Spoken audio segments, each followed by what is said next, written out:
Where did my parents go? My mom didn't answer when I called about dinner. When Dad's phone went straight to voicemail too, I drove to their house to check on them. Their cars were in the driveway, but nobody answered the door. I used my key and found everything exactly as it always was. Coffee cups in the sink from breakfast, and my mom's reading glasses on the kitchen counter. Their phones were on the dining room table, both dead. My chest tightened with the wrongness of it all. Their bedroom looked normal with the bed made and clothes in the closet. Nothing was missing that I could tell. Their suitcases were in the basement and their passports were in the drawer where they always kept them. My dad's wallet was on his dresser with all his cards and $300 cash inside. Nobody leaves their wallet unless something terrible happened to them. I called the police and they sent someone over who walked through the house and said there were no signs of forced entry or struggle. He said adults are allowed to leave without telling anyone. When I explained that my parents would never just vanish, he shrugged and said to call back if they didn't return in 48 hours. I wanted to scream at him that something was obviously wrong. My mom was supposed to work that day, and when I called her office, they said she hadn't shown up or called in sick. My dad's construction site said the same thing. Neither of them had ever missed work without notice in their entire careers. The fear was making it hard to breathe. I went through their computers and found nothing unusual. No strange emails or messages. Their social media hadn't been touched in days. The last text my mom sent was to me 3 days earlier about a recipe she wanted to try. Everything in their digital life just stopped at the same moment. The neighbors hadn't seen anything unusual. My parents' best friends hadn't heard from them. Nobody at their gym or church or book club knew anything. It was like they'd just evaporated in the middle of their normal routine without telling a single person. After 48 hours, the police took a missing persons report, but said there was no evidence of foul play. They suggested my parents might have needed a break from their lives. When I told them my parents had been happily married for 30 years and loved their jobs, they said you never really know what's going on. I wanted to throw something at the detective's dismissive face. I found their cell phone bill and checked the last calls. Nothing unusual except for one number I didn't recognize from the night before they disappeared. When I called it, I got a disconnected message. The phone company said the number had never existed in their system, which made no sense because it was right there on the bill. My hands were shaking as I hung up. Their bank accounts hadn't been touched. No credit card activity. Their medications were still in the bathroom cabinet, including my dad's heart pills that he needed daily. The refrigerator was full of fresh groceries with receipts from 2 days before they vanished. They'd bought ingredients for a week. I stayed at their house hoping they'd come back. Every time a car drove by, I ran to the window. After a week, I went back to work in my own apartment, but I stopped by every day. The police detective assigned to the case said he'd seen situations like this before, where people just decided to start over. I told him my parents would never abandon me without a word. He said trauma could make people do unexpected things, but when I asked what trauma, he just shrugged and closed the file. 3 weeks passed with nothing. I hired a private investigator who found no trail. He said it was like they'd been professionally disappeared, but without any of the usual reasons. They had no debts or enemies or secrets he could find. Just a normal couple who'd vanished from their normal life. Then I noticed something odd in their house. A photo album I'd looked through 100 times as a kid was missing several pictures from summer 1999 when I was 2. The empty spaces were obvious with the little corner holders still there. My mom would never have removed photos from her albums, and my skin crawled wondering who had. I found their safety deposit box key and went to the bank. Inside were documents I'd never seen before, including adoption papers with my name on them. But the adoption agency listed didn't exist when I searched for it. The address was a parking lot that had been there for 30 years according to city records. Everything I thought I knew about myself was crumbling. The birth date on my adoption certificate was different from the one I'd always celebrated by 3 months. When I called the hospital where I was supposedly born, they had no record of me under either date. The Social Security office said my number was issued when I was 5, not as a baby like it should have been. None of this made any sense, and I felt like I was losing my mind. I was going through their closet again looking for anything I'd missed when I found a business card tucked into a jacket pocket. It was completely blank except for a phone number. When I called it, a woman answered and said, "We've been waiting for you to find this number." I asked who she was, and she said she knew where my parents were. But first I needed to understand something. She said, "The people you call your parents aren't who you think they are, and neither are you." Requested Reds is on Spotify now. Check out link in the description or comments. My hands dropped the phone, and I stood there in my parents' kitchen, unable to move or think clearly. The woman hung up before I could ask anything else, and the dial tone buzzed in my ear for several seconds before I remembered to breathe. I called Gilbert immediately and told him what just happened, my words tumbling out so fast I had to repeat myself twice. He said he'd be there in 20 minutes and told me not to call that number again until we figured out who we were dealing with. I paced through the house, touching familiar objects that suddenly felt like props in a staged life. The coffee cups in the sink and the reading glasses on the counter and even the family photos on the walls looked different now, like evidence of an elaborate lie instead of memories. Gilbert arrived with a recording device and a notepad, and we sat at the kitchen table planning exactly what to say when I called Adeline back. He wrote out questions in careful order, starting with proof of life and moving towards specifics about the adoption and my parents' disappearance. We practiced the conversation 3 times until I could keep my voice steady, even when asking about my own fabricated identity. Gilbert set up his recording equipment and checked the levels twice before nodding at me to make the call. I dialed the number with shaking fingers and Adeline answered on the first ring like she'd been sitting there waiting. Her voice sounded exhausted rather than threatening, and I could hear traffic noise in the background like she was calling from outside somewhere.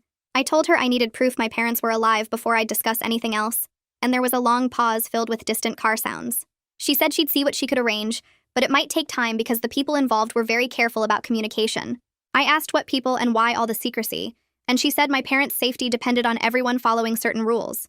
I pressed her about what rules and why my parents needed protecting, and she explained that the adoption network they used in 1999 was looked at by investigators, and anyone connected to it was potentially at risk.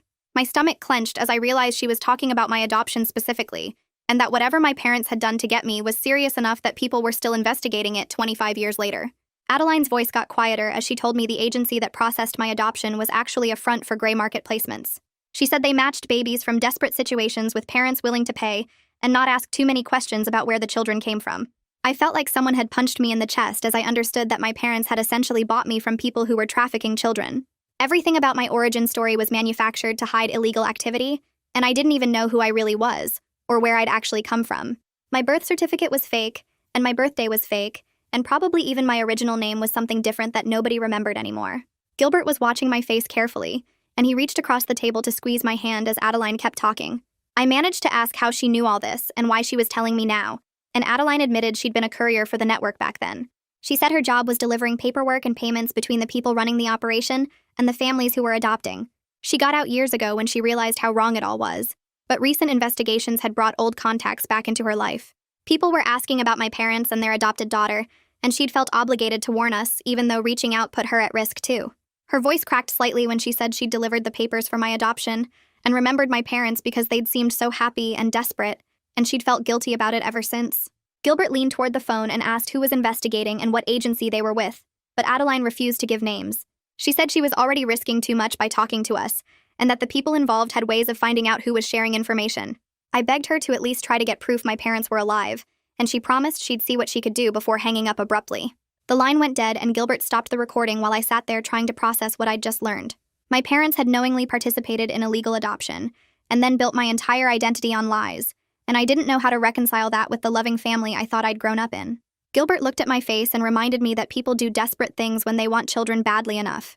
He said my parents had clearly loved me regardless of how I came into their lives, and that their choice to disappear was probably about protecting me from whatever consequences might come from the investigation. I wanted to believe him, but I felt betrayed and angry and confused about who I was supposed to be now that I knew the truth. We sat in silence for several minutes before Gilbert suggested we go through my parents' financial records to see if we could find evidence of the payments Adeline mentioned. He said documentation would help us understand what really happened, and might give us leverage to get more information from the authorities. Over the next week, I went through every financial document in my parents' house, looking for large unexplained withdrawals or payments from 1999. I found old checkbook registers and bank statements in boxes in the basement and spread them across the dining room table in chronological order. My father's construction business account showed several cashier's checks made out to cash totaling nearly $40,000 in the months before my supposed adoption. The amounts were large enough to notice, but spread out enough that they wouldn't trigger automatic bank reporting requirements.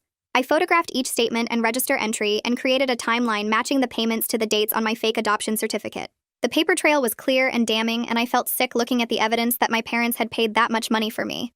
Gilbert took the information and used a contact at the bank to get copies of the actual cashier's check transaction records, even though the branch that issued them had closed in 2003.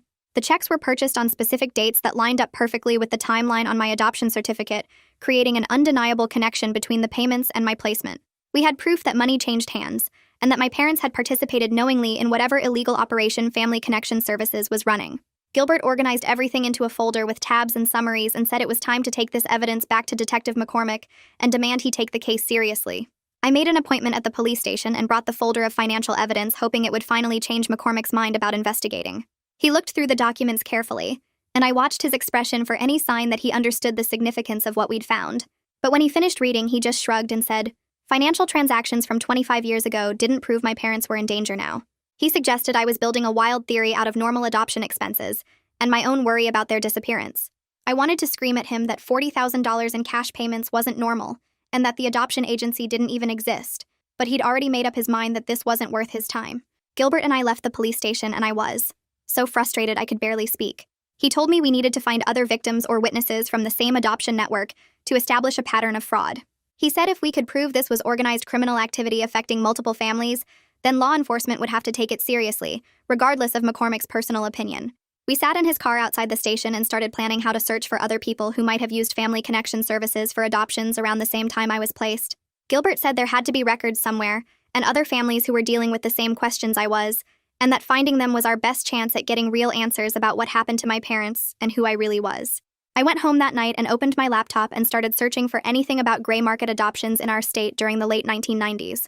The results were buried under pages of legitimate adoption resources, but I kept digging and finally found a series of news articles from 2001 about investigations that had gone nowhere.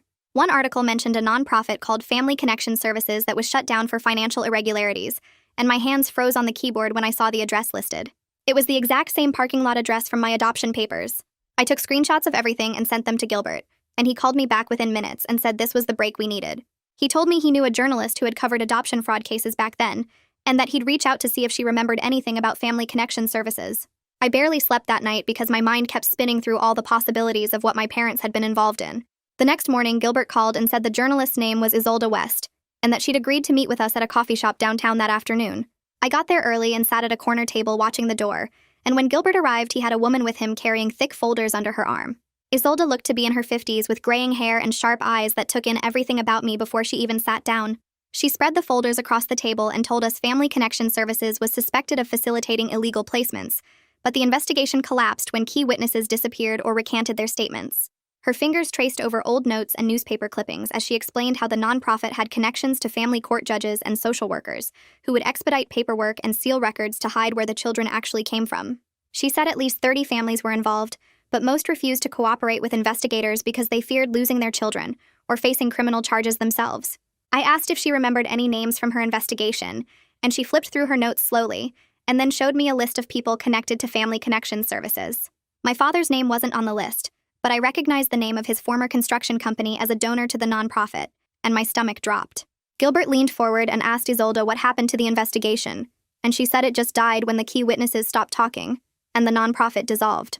We spent 3 hours at that coffee shop while Isolde walked us through everything she'd learned 20 years ago, and I could tell she was excited to revisit a case that never got proper closure. She offered to help us investigate if we were willing to share information, and potentially go public with whatever we found, and Gilbert and I agreed immediately without even looking at each other. Isolde packed up her folders and gave us her contact information, and told us to call her anytime, and that she still had sources who might be willing to talk now that enough time had passed. I drove home feeling like we finally had a real lead, and someone who understood what we were dealing with. That evening, I was making dinner when my phone rang from an unknown number, and I almost didn't answer, but something made me pick up. My mother's voice said my name and then told me she loved me, and the line went dead before I could say anything back. I started crying and shaking, and I called back immediately, but got a message saying the number was disconnected, just like the impossible number from their phone bill. I called Gilbert and he came over right away, and I played the voicemail for him over and over while he listened carefully. He said my mother sounded strained and like she was reading from a script, and that this was proof of life, but also suggested my parents were being controlled or monitored. He told me our investigation might be putting them in more danger, but that we couldn't stop now because we were too close to finding answers. The next day, Adeline called me and asked if I'd received proof my parents were alive, and I told her yes, but that it wasn't enough because I needed to know where they were and why they left. She said she couldn't tell me their location, but that they went into hiding when they learned someone was looking into old adoption records and asking about families who used Family Connection Services. I demanded to know who was investigating and whether it was law enforcement or someone more dangerous, and Adeline hesitated before saying it was complicated because multiple parties were interested for different reasons. She explained that some people wanted to expose the adoption fraud, while others wanted to protect themselves from prosecution, and my parents were caught in the middle because of what they knew. Gilbert took the phone from me and asked Adeline what my parents knew that made them valuable enough to disappear over. She said they could identify the people who ran Family Connection Services and facilitated the illegal placements, and she admitted that several families had already been contacted by investigators, and that anyone who cooperated faced potential legal consequences for their role in the fraud. My hands grip the phone tighter, and I feel heat rising in my chest because my parents chose to run away instead of dealing with the mess they created. I tell Adeline this whole situation isn't fair to me, and that I'm the one paying the price for choices they made before I could even talk. She goes quiet for several seconds, and I can hear her breathing on the other end. Then she says something that makes my stomach drop. She tells me my parents didn't disappear just to protect themselves from prosecution. They left because someone contacted them and threatened to challenge my adoption legally, and take me away if they cooperated with any investigation into the old network. I stop breathing for a second because that doesn't make sense. I'm 27 years old and nobody can just take me away like I'm property. But Adeline keeps talking and explains that adoption fraud cases can be reopened even decades later, and that my biological origins are completely unknown. She says if the adoption gets voided in court, I have no legal claim to my current identity, because there's no record of who I actually am or where I came from. The room starts spinning and I grab the edge of my kitchen counter to steady myself. My social security number was issued when I was 5. My birth certificate is fake. The hospital has no record of my birth. If someone challenges the adoption and wins, I could lose everything, including my legal right to exist as the person I've always been. My chest gets tight and I can't get enough air and my vision starts going dark around the edges. Gilbert must see something wrong because he crosses the room fast and takes the phone from my hand. I hear him asking Adeline specific questions about who made the threats and what legal basis they have for challenging adoptions this old. His voice sounds far away, even though he's standing right next to me. Adeline tells him she doesn't know the person's identity, but that they've been contacting families from the old network over the past few months. The person demands money or cooperation in exchange for not reporting the families to authorities who could reopen their cases. Gilbert asks how much money, and Adeline says it varies, but some families have paid tens of thousands of dollars to make the threats stop. He asks if she knows how many families have been contacted, and she estimates at least a dozen that she's aware of, but there could be more. Gilbert thanks her and ends the call, and I'm sitting on my apartment floor now, though I don't remember getting down here. My breathing comes in short gasps, and Gilbert kneels beside me, telling me to breathe slowly and count to 4. He pulls out his phone and calls someone, and I hear him say Isolda's name. He puts the call on speaker, and Isolda's voice fills my small apartment, asking what's wrong. Gilbert explains the extortion angle and how someone is threatening families from the old adoption network. Isolda goes quiet for a moment and then says, "This changes everything because it means there's an active criminal element beyond just historical fraud." She says law enforcement should finally get interested now that there's ongoing criminal activity, and not just old paperwork irregularities. Gilbert asks what she thinks we should do next, and Isolda suggests we document everything we have and approach the state attorney general's office instead of relying on local police who might have conflicts of interest. She offers to write an article about the adoption fraud and the current extortion scheme if we can provide enough corroborated evidence. She thinks public pressure will force official action even if authorities want to keep ignoring the situation. I finally get my breathing under control, and Gilbert helps me stand up. Over the next few days, I work with Gilbert and Isolda to organize all our evidence into a timeline that makes sense. We spread everything across my living room floor and start building a case. We have the financial records showing my father's cashier's checks from 1999. We have my fake adoption papers with the non-existent agency address. We have the sealed court orders that Isolda got copies of years ago during her original investigation. We have her old notes about family connection services and the other families who use the network. We have recordings of our conversations with Adeline that establish the ongoing extortion scheme. Gilbert creates a digital database with scanned copies of everything and timestamps showing when we obtained each piece of evidence. Isolda writes a draft article but holds off on publishing until we have more corroboration. I go back to my parents' house to search for anything else that might help, and I'm going through boxes in their basement when I find my father's old day planner from 1999. The leather cover is worn and the pages are yellowed, but his handwriting is still clear. I flip through the months and find notations about meetings with someone he only identifies by initials. RM appears on several dates throughout the spring and summer of 1999. I cross-reference the dates with the cashier's check purchases from the bank records, and they match up almost perfectly. Every time my father met with RM, he bought a cashier's check within a few days. I take photos of the relevant pages and text them to Gilbert. He calls me back within minutes and says this could identify one of the people who ran Family Connection Services if we can figure out who RMA was. I spend the rest of the afternoon searching through more boxes, but don't find anything else with those initials. My phone rings 2 days later and it's a number I don't recognize. When I answer, a man's voice asks if this is about Family Connection Services, and I say yes. He tells me his name is Henri, and that he was my father's construction foreman back in the late 90s. I'd left him several messages asking about the company's connection to the nonprofit. Henry sounds nervous and says he doesn't want to talk on the phone, but he'll meet me at a diner on the east side of town. I agree immediately, and he gives me the address and says he'll be there in an hour. I call Gilbert and he says he'll meet me there. When I arrive at the diner, Henry is already sitting in a back booth, and he looks older than I expected with gray hair and deep lines around his eyes. He keeps checking the door like he's worried someone followed him.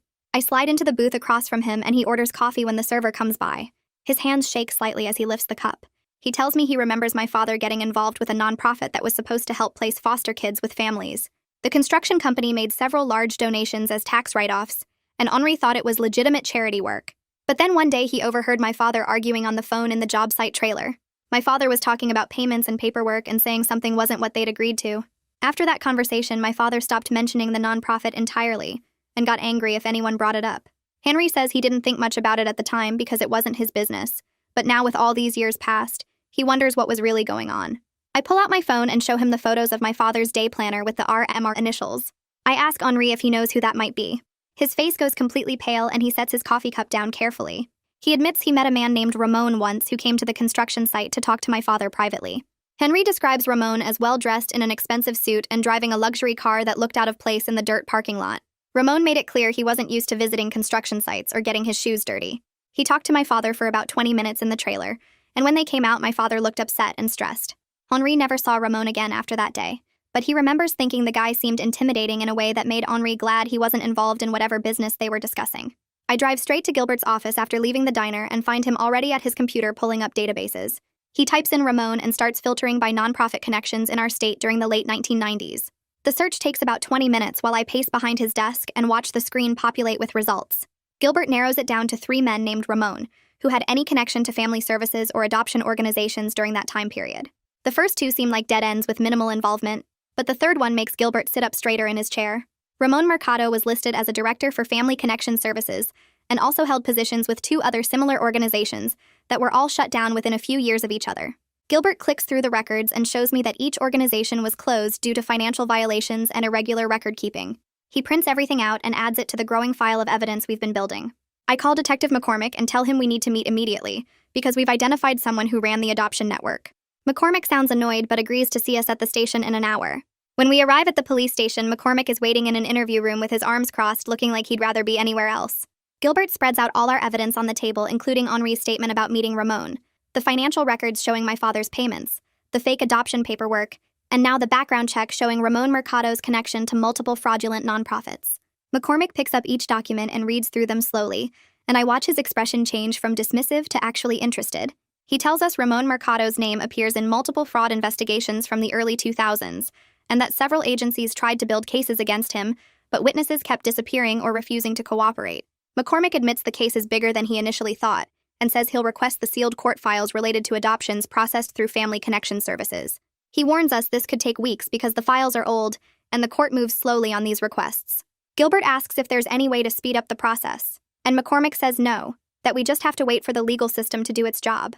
I feel frustrated, but at least McCormick is finally taking this seriously, instead of acting like my parents just decided to take a vacation. 2 weeks pass, and I barely sleep during that entire time. Every night, I lie awake thinking about my parents and wondering if someone will hurt them before we can expose the truth about the adoption network. I go to work, but I can't focus, and my boss asks if everything is okay because I keep making mistakes on simple tasks. Adeline calls me twice during those 2 weeks, and both times she sounds nervous.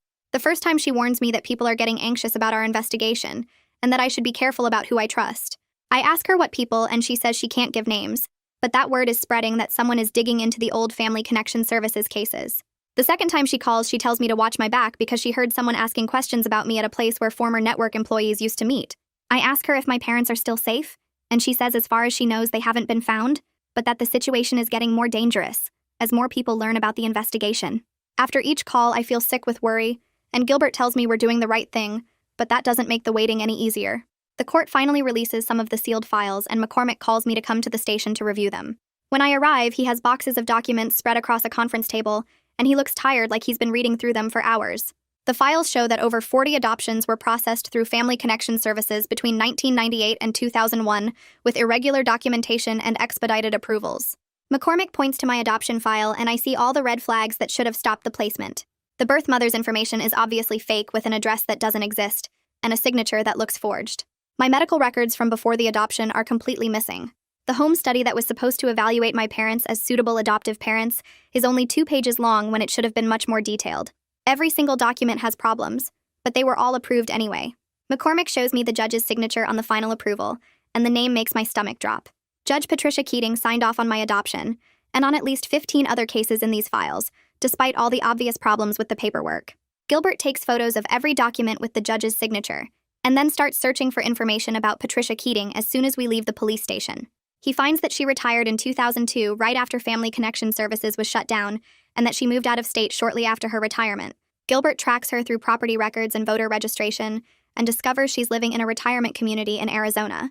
He calls the community office and asks to speak with Patricia Keating, and when they transfer him, he puts on a friendly voice and tells her he's writing a book about family court history, and would love to interview her about her career. I listen on speaker as Judge Keating sounds pleased at first, and starts talking about her years on the bench. Gilbert asks general questions for a few minutes to keep her comfortable, and then casually mentions that he's particularly interested in her work with adoption cases and organizations like Family Connection Services. The line goes completely silent for several seconds, and then Judge Keating's voice changes from friendly to cold. She says she doesn't recall that organization, and that she handled hundreds of cases during her career. Gilbert presses gently and mentions Ramon Mercado's name and asks if she remembers working with him. Judge Keating immediately says she has to go and hangs up before Gilbert can ask anything else. He looks at me and says her reaction proves she knows exactly what we're investigating and that she's afraid of being exposed after all these years. A judge doesn't just hang up on someone writing a book unless they're trying to hide something. Gilbert says we now have evidence of judicial corruption connected to the adoption fraud, which makes this a much bigger case than just my parents disappearing. I call Isolda and tell her about Judge Keating's involvement, and she gets excited because this is the kind of evidence that could finally bring real consequences for the people who ran the adoption network. Isolda suggests we file a formal complaint with the State Attorney General's office, now that we have proof of judicial corruption and ongoing extortion connected to the old adoption network. She explains that the AG's office has the power to investigate across multiple jurisdictions and can bring charges that local police can't. Isolda tells me she's been working on her article about the case and that she's ready to publish as soon as we give her permission. She thinks public pressure from the article will force officials to act quickly instead of letting the investigation drag on for years. Gilbert agrees that we should file the complaint and let Isolda publish her article because we've gathered enough evidence to protect ourselves, and hopefully protect my parents too. We spend the rest of the afternoon at Isolda's office helping her fact-check every detail in her article and making sure we have documentation for every claim she's making. The next day, I meet with a lawyer named Opal Norton who specializes in adoption fraud and identity correction cases. Isolda recommended her and said she's helped other people who discovered their adoptions were illegal. Opal's office is small but organized with file cabinets full of case documents and a wall covered in certificates and awards. She sits across from me and reviews all our evidence carefully, taking notes and asking questions about specific details. After about an hour, she looks up and tells me that proving my adoption was fraudulent won't invalidate my legal identity as an adult. She explains that I've lived as this person for 27 years, and that the law recognizes my established identity regardless of how it was originally created. But she says I'll need to go through a process to correct my birth records and potentially establish my biological origins if I want complete legal clarity. Opal walks me through the steps, which involve petitioning the court, getting DNA testing, and possibly searching for my biological parents if I want to know where I really came from. Opal then addresses the threats that made my parents disappear, and she says the extortion is probably based on empty threats, rather than real legal power. She explains that challenging an adult adoption after 25 years would be extremely difficult legally, and that most judges wouldn't even consider it without extraordinary circumstances. She thinks whoever is threatening families from the old adoption network is counting on their fear and ignorance about the law, rather than having any actual ability to follow through. Opal says the threatener probably knows that scared parents won't consult lawyers and will just pay money or stay hidden to protect their children. She tells me this is common in fraud cases where the criminals continue to profit from their old crimes by exploiting the victim's ongoing fear. Hearing this makes me feel angry because it means my parents ran away based on threats that probably couldn't have been carried out anyway. I feel some relief knowing I won't lose my identity or be taken away from my life, but I'm still furious that my parents disappeared based on empty threats instead of trusting me with the truth. Opal sees my face and says she understands my anger, but that fear makes people act in ways that don't make sense when you look at them logically. She explains that my parents probably thought they were protecting me by running away and keeping me in the dark, even though their actions ended up causing more harm than the truth would have. Opal says this is a pattern she sees in a lot of fraud cases, where victims make bad decisions because they're operating from a place of panic instead of getting proper legal advice. She tells me that when we find my parents, I should try to remember that they acted out of love, even if their choices were wrong, and that rebuilding trust will take time, but is possible if everyone is willing to be honest going forward. I leave Opal's office feeling like I finally understand the legal reality of my situation, but the emotional reality of my parents' betrayal still sits heavy in my chest, and I don't know how long it will take before I can forgive them for choosing to abandon me, instead of facing this together. The next morning, Gilbert and I meet Opal at her office, and we spend 3 hours putting together the formal complaint with every piece of evidence we've collected. Opal prints out copies of the adoption papers and the financial records and the sealed court files and organizes everything into a thick folder with tabs marking each section. She writes a cover letter explaining the fraud network and the current extortion and how my parents disappeared because of threats, and she includes a timeline showing how everything connects from 1999 to now. We drive downtown to the Attorney General's office and hand everything to a clerk who stamps it received and says someone will be in touch. Walking out, I feel like we just lit a fuse, but I don't know how long it will take to explode. 2 days later, I get a call from the AG's office, and a woman tells me they're assigning 2 investigators to review the complaint, and that they'll need to interview everyone involved. Over the next week, I sit through 3 separate interviews where the investigators ask me the same questions different ways, and take notes on everything I say. They interview Gilbert at his office and Henry at the diner and Adeline at Opal's office, with Opal sitting right next to her the whole time. Each interview lasts hours, and by the end, I'm exhausted from repeating my story and answering questions about details I barely remember. Adeline calls me after her first interview, and she's crying and saying she can't do this because she's going to get arrested for being part of the adoption network. I tell her to talk to Opal, and she says she already did, but she's still scared because she helped move money and paperwork for Ramon 25 years ago, even if she didn't know exactly what it was for. Opal calls me an hour later and says she's working on getting Adeline immunity in exchange for her testimony about how the network operated. She explains that Adeline's role was small, and she was young, and probably didn't understand what she was really doing, and that prosecutors care more about getting the people who ran the network than punishing minor players who can help build the case. 3 days later, Opal calls with good news and says the AG's office agreed to give Adeline immunity if she testifies about Ramon and the other people involved and provides documentation about the courier system they used. Adeline agrees, and I can hear the relief in Opal's voice when she tells me that having a witness from inside the network makes the whole case much stronger. The AG investigators call me in for one more meeting, and this time they bring Opal with me, and we sit in a conference room with folders spread across the table. The lead investigator tells us they're opening a full investigation into Family Connection Services and all the related organizations that Ramon ran during the late 90s and early 2000s. He says they'll be contacting other families who use the network to see if anyone else wants to cooperate or file complaints, and that they're also looking at the judges and social workers who helped process the fraudulent adoptions. I ask how long this will take, and he says probably months or even years, because they need to build cases against multiple people and gather evidence that will hold up in court. He warns us not to expect quick results or dramatic arrests, and says most of these investigations move slowly because they're complicated and involve people who covered their tracks carefully. I leave feeling glad something is finally happening, but also frustrated that it could take years before anyone faces real consequences. Isolde calls me the next day and says her article is ready to publish, and asks if I'm okay with her using my story as the main example of how the adoption fraud network operated and how families are still being hurt by it today. I tell her yes because I want people to know what happened, and maybe it will help other families come forward if they were part of the same network. She publishes the article 3 days later in a big newspaper, and by that evening it's been picked up by national news sites and TV stations. My phone starts ringing constantly with reporters wanting to interview me and asking for more details about my parents' disappearance and the adoption fraud. I let most calls go to voicemail because I don't know what to say, and Opal told me to stay quiet until the AG investigation moves forward. The attention is overwhelming, and I have to turn my phone off for hours at a time just to get some peace. 3 days after Isolde's article goes viral, my phone rings with a number I don't recognize, and when I answer, my mother's voice says my name. She sounds different this time, less like she's reading a script and more desperate and real. She tells me she's sorry for leaving and that she and my father made terrible mistakes, but that they always loved me and tried to give me a good life, despite how I came into their family. Her voice breaks when she says this, and I can tell she's crying. I start crying too because hearing her voice makes everything real again, and I realize how much I've missed her even though I'm angry about what she did. She says they saw Isolde's article and they know the investigation is happening and they're scared about what comes next, but they're glad the truth is finally coming out. I'm crying and angry at the same time, and I tell my mother that loving me wasn't enough if they couldn't trust me with the truth. I say that disappearing hurt me more than any news about my adoption could have, because at least the truth would have been something we could face together. She's quiet for a minute, and then she says they were afraid I would hate them if I knew they bought me from people who stole babies, or took them from mothers who didn't have a choice. I tell her I'm more hurt by the lies and by them running away than by finding out my adoption was illegal, because the lies made me question everything about my childhood, and whether any of it was real. She says she understands and that they should have trusted me, but fear makes you do things that don't make sense when you look back on them. I tell her that's what Opal said too, but it doesn't make the hurt go away. My mother gives me a phone number where I can reach them and says they're staying with old friends in a different state until they know it's safe to come home. She won't tell me exactly where they are, but she says the friends are people they've known for 30 years who understand the situation.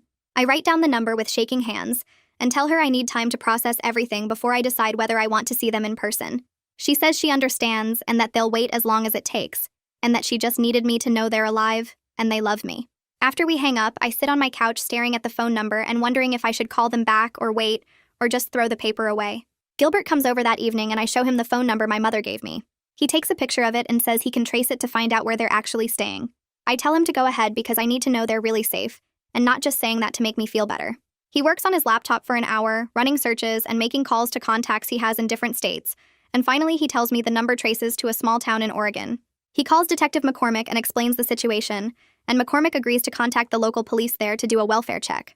2 days later, McCormick calls me back and says the Oregon police confirmed my parents are alive and staying voluntarily with friends at a house outside of town. He says they talked to both my parents and verified they're not being held against their will or in any immediate danger, and that they told the police they left because of threats related to an old legal matter. The AG investigators call my parents directly after getting their contact information from McCormick. They interview my mother and father separately by phone, and both conversations last over 2 hours, according to what the investigators tell me later. My parents provide detailed information about Ramon and the other people who ran Family Connection services, including names and descriptions, and how the payment system worked. They admit they paid $40,000 for my adoption through a series of cashier's checks made out to cash, and that they knew the paperwork seemed irregular, but they were too desperate for a child to ask too many questions. The investigators tell me this information matches what Adeline said and what they're finding in the old financial records, which means they're building a solid case against Ramon and possibly some of the other people involved. 2 weeks after my parents' interviews, Ramon is arrested at his home in another state on charges of adoption fraud and extortion, and something called racketeering that has to do with running criminal networks over long periods of time. The arrest makes national news, and suddenly everyone wants to talk about gray market adoptions and the families affected by these schemes. I see Ramon's picture on the news, and he looks older than I expected. Just a regular guy in his 60s being walked out of his house in handcuffs. Reporters are talking about how his network placed over 100 babies during the 90s and early 2000s, and how many of those families probably have no idea their adoptions were illegal. My phone rings constantly again with reporters wanting my reaction to the arrest, but I still don't answer because Opal says the investigation is ongoing, and anything I say could affect the case. The news about Judge Keating breaks 3 days later when prosecutors announce charges against her for corruption and abuse of office related to the fraudulent adoptions. Her lawyers release a statement saying she plans to cooperate fully and negotiate a plea deal, which makes me sick because it means she'll probably avoid serious prison time, despite destroying so many families. Opal calls me after the announcement and says seeing these people finally face consequences helps validate what happened to us, that it wasn't just paranoia or overreaction, but real criminal activity that hurt real people. I appreciate her saying that, but I still feel angry that it took 25 years and my parents disappearing for anyone to take this seriously. Adeline contacts me a week later through a number I don't recognize and tells me she's entering witness protection because she's received threats after testifying against Ramon and identifying other people in the network. Her voice sounds scared and tired, and she says she wanted to call before she disappeared to thank me for helping her find the courage to tell the truth. I tell her I'm the one who should be thanking her for being the first person to confirm my parents were alive when everyone else thought I was crazy. She says she hopes I find peace with everything, and then the line goes dead, and I know I'll probably never hear from her again. Opal and I start the legal process to correct my birth records the next week, and it's more complicated than I expected because we have no idea who my biological parents were or where I was actually born. She files petitions with the court to unseal all records related to my placement and to conduct DNA testing that might identify my origins through genetic databases. The paperwork feels endless, and every form asks questions I can't answer about my real birthday or birth location or family medical history. My parents start calling every few days from Oregon, and the conversations are awkward and painful as they apologize over and over while I try to process decades of lies mixed with genuine love. I tell my father during one call that I'm not ready to see them in person yet, but that I don't hate them, and he starts crying and says he understands. I explain to my mother during another call that I need time to figure out who I am, separate from the identity they constructed for me, and she says she wants that for me too, even though it hurts to hear. The DNA testing takes 6 weeks to process, and Opal gets the results entered into several databases that match adoptees with biological relatives. Within a month, I get a notification about a potential half-sibling match in another state, and my hands shake as I read the email. Opal helps me make contact through the database's messaging system, and I learn I have a sister named Maria, who was also placed through a gray market adoption network around the same time as me. We exchange photos and phone numbers and set up a video call for the following weekend. Meeting Maria through the screen is surreal because we have the same nose and similar eyes, but completely different haircuts and styles and ways of talking. She tells me she only found out about her fraudulent adoption 2 years ago, when her adoptive mother died, and she found papers in a safety deposit box. She's been going through her own process of correcting her records and searching for the truth about where she came from. We talk for 3 hours that first call, and bond over the shared experience of discovering our families built our lives on fraud and lies. She says it helps to know someone else understands what it feels like to have your entire identity questioned. Detective McCormick calls me a few days after I meet Maria and asks if he can stop by my apartment to talk. I agree reluctantly, and when he arrives, he looks uncomfortable and won't quite meet my eyes at first. He tells me he wants to apologize for dismissing my concerns when I first reported my parents missing and for not taking the evidence seriously enough. He admits he made assumptions about my mental state and the situation that weren't fair or professional. He says working this case taught him not to assume people are being paranoid when they report something that seems unlikely, and that he's already changing how he handles missing persons cases based on what he learned. I appreciate the apology even though it doesn't undo the weeks I spent terrified and alone while he treated me like I was overreacting. 6 months after my parents first disappeared, they finally come home to Oregon, and we arranged to meet at their house with Opal present as a neutral mediator. I drive there on a Saturday morning and my stomach is in knots the entire 3-hour trip. When I walk in the door, my mother starts crying immediately, and my father looks like he's aged 10 years. We sit in their living room and Opal facilitates the conversation as we talk through everything that happened. My parents explain how desperate they were to have a child after years of failed fertility treatments and miscarriages, and how Ramon presented the adoption as a legitimate if unconventional option. They described their gradual realization that they'd gotten involved in something illegal, but by then they loved me so much they felt trapped. My mother says they knew removing those photos from the album was wrong, but they panicked when they heard about the investigation. My father admits they should have trusted me with the truth instead of running, but the threat about challenging my adoption terrified them into thinking disappearing was the only way to protect me. I tell them I forgive them for the adoption fraud because they were victims of Ramon's scheme too, just like the biological parents who were coerced or deceived into giving up their babies. But I also tell them I'm still hurt by their decision to disappear, instead of trusting me with the truth about my origins. We all cry as we talk through the betrayal and the love and the fear that motivated everyone's choices. Opal suggests family therapy to work through everything and rebuild trust, and my parents agree immediately. My father promises they'll never lie to me again, no matter how difficult the truth might be, and my mother says she'll answer any questions I have about what she remembers from the adoption process. Opal successfully petitions the court 3 months later to correct my birth records and establish a legal identity that acknowledges the fraudulent adoption while protecting my rights as an adult. I receive new documents that list my birth date as unknown and my birth location as unknown, but confirm my legal existence and citizenship through other means. The Social Security office issues me a new card with my existing number, but updated documentation explaining the irregular circumstances. It feels like a strange compromise to have official papers that essentially say, I don't know where I came from, but Opal assures me this protects me legally while telling the truth about my situation. Maria calls me twice a week and we meet for coffee every Saturday morning at a place halfway between our apartments. We compare notes on our lawyers and the paperwork we're each filing to correct our records and establish our real identities. She's 3 months ahead of me in the process because she started earlier, so she walks me through what to expect when different agencies ask for documentation I don't have. We talk about our parents and how weird it feels to love people who lied about something so big, and she gets it in a way nobody else can because she's living the same strange reality. One Saturday, she brings up the idea of doing DNA testing to try to find our biological parents, and I feel my stomach tighten at the thought of more revelations and more strangers. We agree we're not ready yet, and that we need time to deal with everything we've already learned before adding more complicated family connections to sort through. Maria says our relationship as sisters matters regardless of what else we find out, and I realize she's become one of the most important people in my life, even though we only met 6 months ago. I drive to my parents' house on a Tuesday afternoon and let myself in with the key I've had since high school. My mother is in the kitchen making tea, and my father is reading the newspaper at the table, and the scene looks so normal it makes my chest hurt. I put the key on the counter and tell them I need to return it because I can't keep coming and going like nothing changed between us. My mother starts to cry, and my father looks down at his newspaper, and I explain that I still love them, but I need limits while we figure out how to rebuild trust after everything that happened. Before I leave, I go to the living room and open the photo album where the 1999 pictures used to be. I carefully remove one of the small corner holders that used to attach a photo to the page and slip it into my pocket. My mother watches from the doorway and asks why I want it, and I tell her it's a reminder that truth matters more than comfortable lies, even when the truth is harder to live with. Life settles into a new routine over the following months with therapy appointments every Thursday and legal paperwork arriving in the mail every few weeks.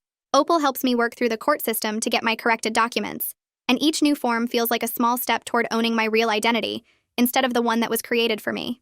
Family dinners happen once a month at my parents' house, and they're awkward and sometimes painful, but we keep showing up because that's what rebuilding looks like.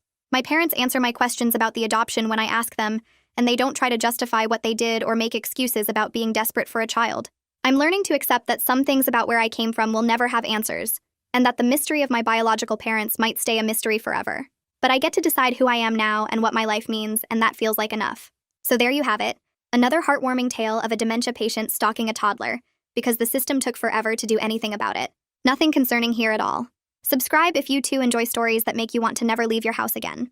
So there you have it, another heartwarming tale of a dementia patient stalking a toddler, because the system took forever to do anything about it.